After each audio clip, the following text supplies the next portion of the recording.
l'ultime tabou dans l'aide militaire occidentale qui est sans doute, en tout cas de toute évidence, en train de sauter, en train de bouger, qui ne tient qu'à un fil. Vous avez peut-être vu, après Rome, Berlin et Paris, Volodymyr Zelensky s'est rendu à Londres.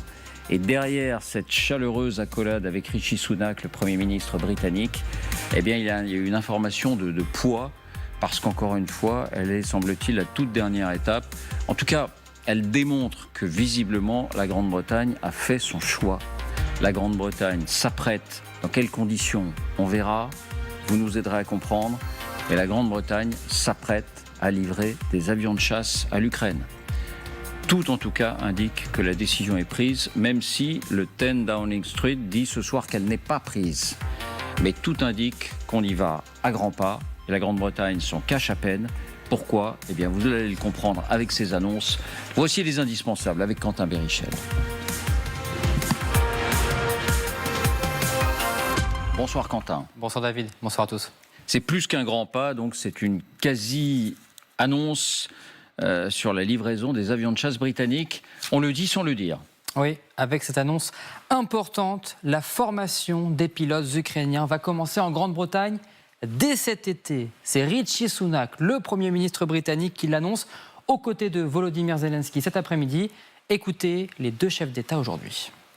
One thing we will be doing, starting actually relatively soon, is training of Ukrainian pilots. We want to create this JETS coalition, and I'm very positive with it. We spoke about it, and I see that in the closest time you will hear some, I think, very important decisions. Alors, combien d'hommes seront formés? Londres ne précise pas, mais l'évocation de cohortes d'Ukrainiens laisse penser que leur nombre ne sera pas anecdotique. Alors, quels avions sont concernés? Plusieurs types en réalité. D'abord, les fameux F-16 achetés par plusieurs pays européens aux États-Unis. En Europe, on sait par exemple que les Pays-Bas, la Norvège, le Portugal, le Danemark ou encore la Grèce utilisent ces F-16 pour leur armée de l'air. Mais Londres va plus loin et indique que cette formation fournira aux Ukrainiens des compétences de pilotage qu'ils pourront appliquer à d'autres types d'avions. En clair, la Grande-Bretagne formera les Ukrainiens aux avions de chasse occidentaux. On pense par exemple aux Eurofighter Typhoon, aux Hawks britanniques ou encore peut-être au Mirage 2000 français. Et justement, la France fera-t-elle partie de cette coalition dont il est question? Alors aucun pays n'est mentionné, pas plus la France que les autres. Mais jusqu'à présent, lorsqu'on évoque la livraison d'avions par les Français, la réponse était toujours la même. Ce matin encore, Thomas Goussillot, député Renaissance, président de la commission défense à l'Assemblée, elle indiquait, regardez, les avions ne sont pas selon nous des choses prioritaires. Mais dès le mois de mars, on se souvient que Sébastien Lecornu, le ministre des Armées, reconnaissait que des discussions avec l'Ukraine pour former des pilotes avaient bien lieu. Tout indique donc que la France fera bel et bien partie de cette coalition d'avions de chasse. La question pourrait bien être posée à Emmanuel Macron, on verra ce soir. Et on attendra, c'est l'un des moments où on attend des réponses d'Emmanuel Macron. Si la question lui est posée, rappelons qu'Emmanuel Macron est l'invité du journal de 20h de TF1 ce soir. Juste un mot, merci Quentin pour ces précisions, mais juste un mot parce qu'il y a une autre annonce importante, c'est la livraison de centaines de drones d'attaque. Britanniques. Oui, et c'est largement aussi important. Plus les jours passent et plus on voit les ravages que peuvent faire ces drones de combat sur le champ de bataille. Ces drones de combat sont à différencier des drones de reconnaissance livrés par plusieurs pays occidentaux. Cette fois, ils sont armés, capables de détruire des infrastructures ou encore d'endommager des véhicules blindés. Alors, quel modèle de drone les Britanniques vont-ils livrer? Pas de précision pour le moment, mais on sait que l'armée britannique utilise régulièrement des drones de combat, notamment le MQ-9, mais il est une portée beaucoup plus importante, 1800 km. De toute évidence, ce ne sera pas ce modèle de drone. Il faut noter que la Grande-Bretagne était le premier pays à livrer des missiles à longue portée la semaine dernière, les Storm Shadows. La Grande-Bretagne est donc à la pointe de l'aide militaire apportée à l'Ukraine en Europe. Merci Quentin. D'abord sur le constat, est-ce qu'on peut imaginer que la Grande-Bretagne, et peut-être d'autres si elle arrive à les convaincre, forment des pilotes ukrainiens à l'utilisation de ces avions de chasse occidentaux et finalement disent non, on ne va pas les livrer. Donc est-ce que ça veut dire en clair que la décision elle est en gestation, elle est en préparation, elle est dans les tuyaux. Et bien sûr, elle est en gestation, mais juste 2 remarques.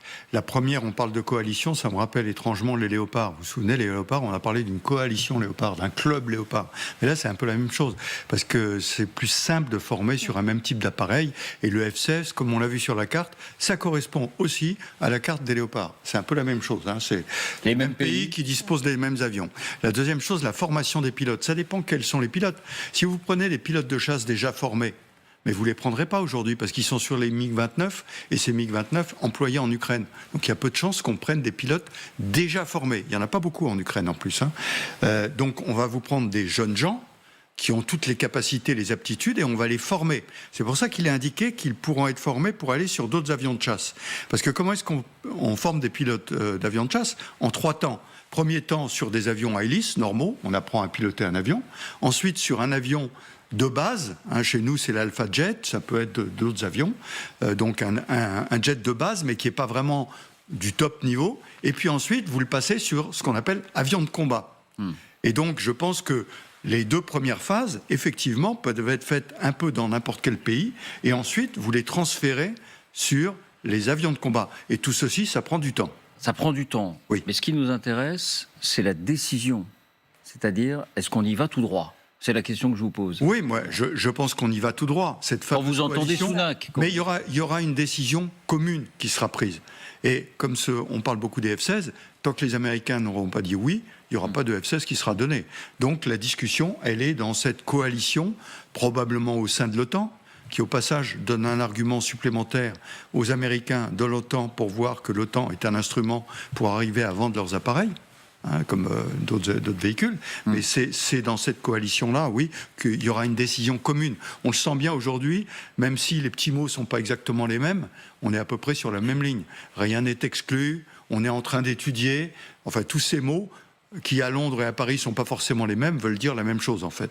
Ce qui est fascinant, c'est qu'il y a 15 jours seulement, on parlait des missiles à longue portée britanniques, en l'occurrence. Donc ça va très très vite, ces fameuses lignes rouges qui semblaient infranchissables il y a encore pas si longtemps. Mais vous le rappeliez tout à l'heure, David, on a assisté à l'érosion de tabous successifs. Les chars lourds, anathémiques, voilà 1 an environ. Les systèmes antiaériens patriotes, jamais. On sait où on en est aujourd'hui. À quoi bon fournir les flèches sans l'arc ? À quoi ça rimerait de livrer les chargeurs si vous n'avez pas le fusil d'assaut ? Il y a une logique qui est absolument écrasante là-dedans. Mais pourquoi maintenant et pas hier ? Notamment parce que, à la veille d'une contre-offensive ukrainienne, quelle que soit la forme qu'elle prendra, éclatée ou pas, la maîtrise du ciel, ou en tout cas le fait de ne pas laisser à l'ennemi l'exclusivité du ciel, c'est évidemment cardinal. Parce que à quoi ça rimerait d'aller envoyer des colonnes blindées avec les moyens de franchissement du Gine, tout ce que vous voulez, s'ils sont exposés à un matraquage permanent sans autre moyen que des défenses antiaériennes. Donc il y a une sorte que là, les avions, ils seront pas prêts, ils seront pas livrés pour la contre-offensive, visiblement. Alors, une toute petite nuance près, c'est que certains des armements, notamment le Storm Shadow britannique, qui s'appelle Scalp dans sa version française, peuvent être adaptés, pas nécessairement sur du Rafale ou sur du F-16. Ils peuvent l'être sur du MiG. Ah oui. Ou du Sukhoi. Un expert que je consultais ce week-end me disait que, idéalement, le Sukhoi 24 Fencer serait, de par sa capacité à emporter du poids, la meilleure formule à intermédiaire. C'est pour ça que je suis toujours un peu perplexe quand j'entends ce qui était d'ailleurs la parole élyséenne hier soir, que la livraison d'avions par la France serait prématurée. On peut dire qu'elle est imprudente, on peut dire qu'elle est audacieuse, on peut dire qu'elle est risquée, mais prématurée, évidemment non. Si on fournit des avions, c'est maintenant. Mais tout est en train de bouger très vite. Donc encore une fois, on écoutera Emmanuel Macron tout à l'heure. Oui, non, simplement on peut interpréter cet adjectif prématuré par rapport à l'offensive, parce que cette offensive, on en parle déjà depuis pas mal de temps, et on dit qu'elle pourrait avoir lieu pendant l'été. Les avions, comme vient de dire le général, ça implique des formations qui durent plusieurs semaines, plusieurs mois. Donc tout ça est une question de tempo. Et pour David répondre à votre question, peut-être qu'on n'avait pas besoin de livrer des avions il y a 6 mois.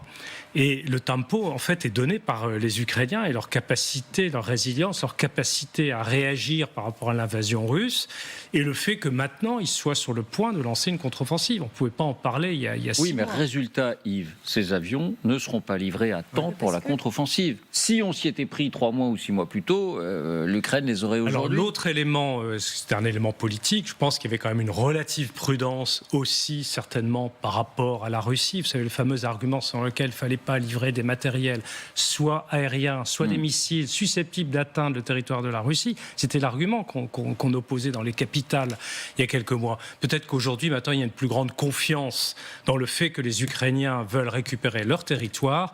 Peut-être attaquer le territoire russe, mais uniquement des objectifs militaires, mais certainement pas massivement le territoire russe. On a moins peur, Yves, aujourd'hui ? On a moins peur ? Ludmila, on a moins peur ? Je pense que oui, il y a une sorte d'un sentiment qu'il y a le passage de cap qui se passe. Mais écoutez, au début de la guerre, les Ukrainiens, ils espéraient même pas avoir des HIMARS. Et c'était un grand problème. On disait non, mais HIMARS, jamais. Là, on a déjà. Ça, c'est les lance-roquettes multiples, hein, je précise pour nos téléspectateurs. Les chars, c'était un grand problème. On n'a pas assez de chars. Il y a la coalition de chars maintenant. Les chars sont là en quantité qu'on a, ok, c'est plutôt pas mal déjà. Et le président Zelensky, il est très déterminé d'avoir la coalition d'avions de chasse. Ça, c'est important parce qu'on pense au-delà de l'offensive, de contre-offensive ukrainienne. On pense comment gagner cette guerre. Et sans l'avion, sans la maîtrise du ciel, ça sera pas possible. C'est vrai que peut-être les avions ne seront pas là dans l'offensive.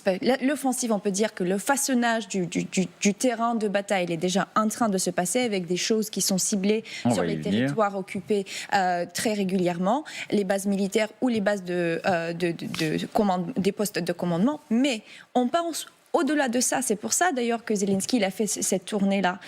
Il faut qu'on gagne cette guerre et pour ça, il faut maîtriser le ciel. On n'a pas les moyens, mais on a les troupes qui sont capables d'être formées. Il y a les pays qui veulent nous former. Et d'ailleurs, l'un des commandants des forces de l'air ukrainiens, il a dit on a déjà une sélection des pilotes ukrainiens anglophones parfaitement capables de commencer la formation. C'est d'ailleurs été... Alors, il y a 3 questions qui viennent à l'esprit. La première, elle découle directement de notre conversation à l'instant. Est-ce qu'on a raison de ne plus avoir peur ?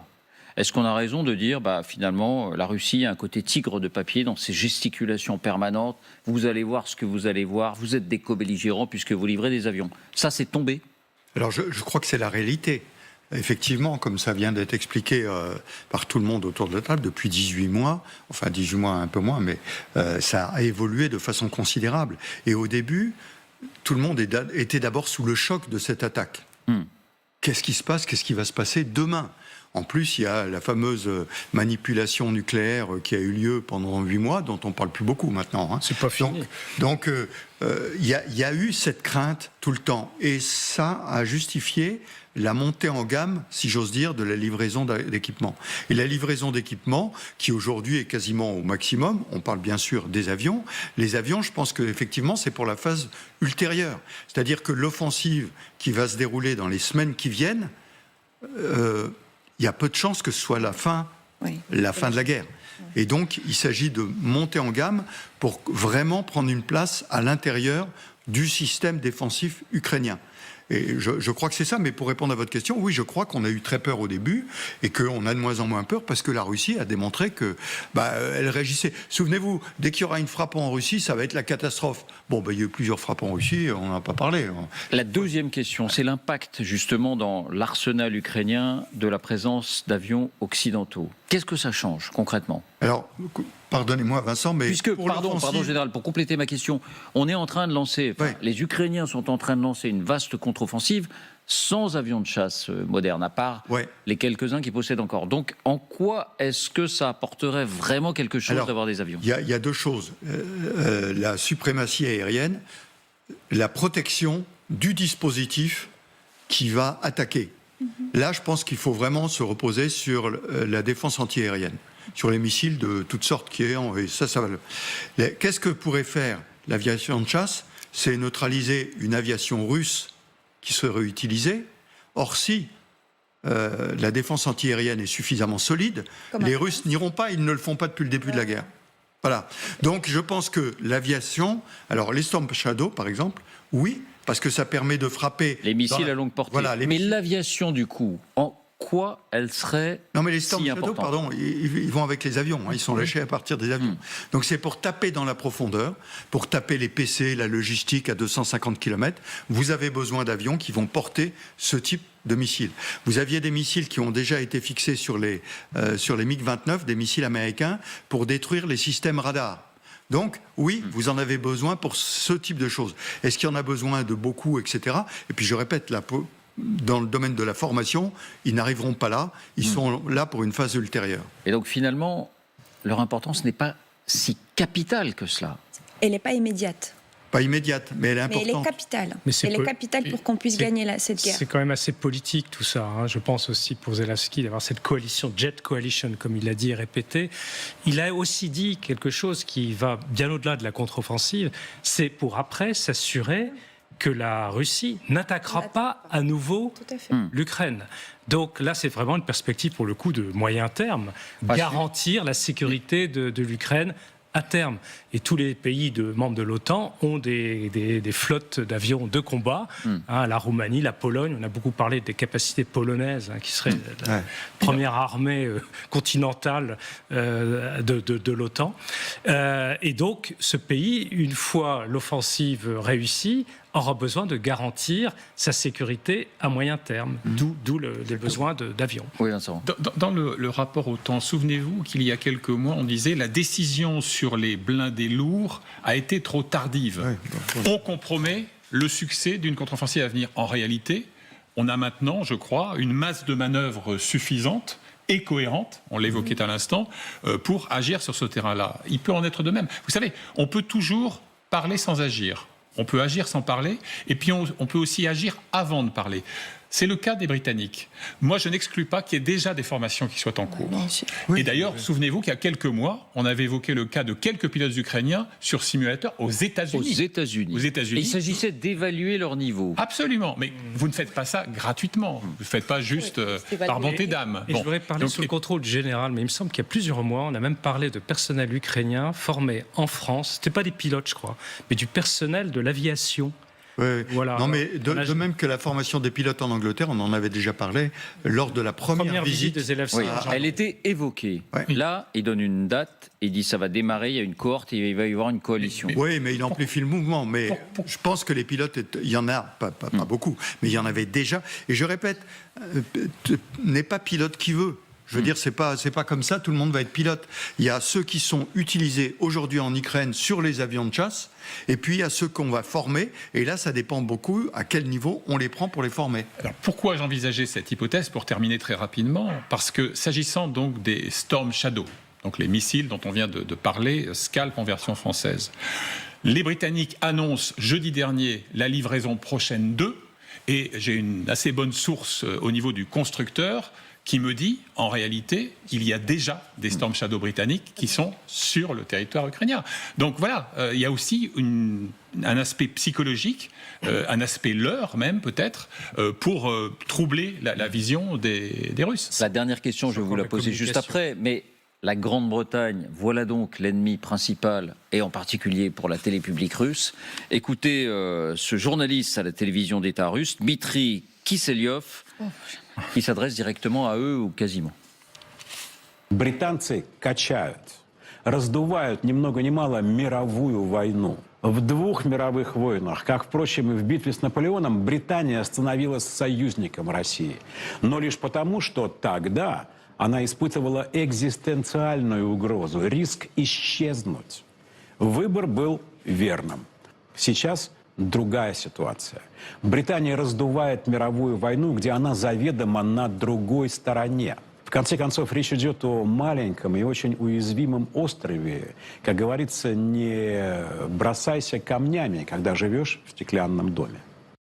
Les menaces. Vous vivez sur une petite île très vulnérable, ça vous fait beaucoup rire. Ah oui, Alors, mais parce Ludmilla, qu'après Soloviev, je pense... Ça fait plus peur à personne en tout cas, visiblement. Ah non, parce que justement, c'est le but de propagande. Hein. C'est le but de propagande de montrer que la Russie est toujours puissante et il faut se moquer des ennemis occidentaux et montrer que la Russie elle est beaucoup plus puissante. Après Soloviev, je pense que Kisilov elle est le deuxième dans le rating des gens, je dirais, les têtes qui mentent tout le temps.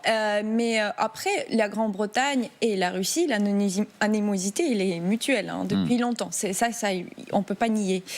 Et surtout que les Britanniques sont très ouverts et la manière dont ils expriment leur soutien vers l'Ukraine, ce que les Ukrainiens apprécient particulièrement, elle est très directe, cette manière. Ah oui, c'est les plus à l'offensive, clairement. Mais ça permet de faire un petit rappel historique qu'on oublie, et tous les gens qui disent que l'Ukraine n'existait pas, ça nous ramène à la fin de la Première Guerre mondiale, où l'Ukraine a voulu être indépendante, où les bolcheviks ont empêché l'Ukraine d'être indépendante, et à l'époque, c'était qui ? C'était la Grande-Bretagne qui voulait on avait des forces françaises, on l'oublie, qui étaient à Odessa, qui étaient à Kherson, et des régiments britanniques qui étaient là dans les années 19-20, et simplement, après la Première Guerre mondiale, au bout d'un moment, tout le monde a baissé les bras en disant « ça va, la guerre est terminée, on s'arrête ».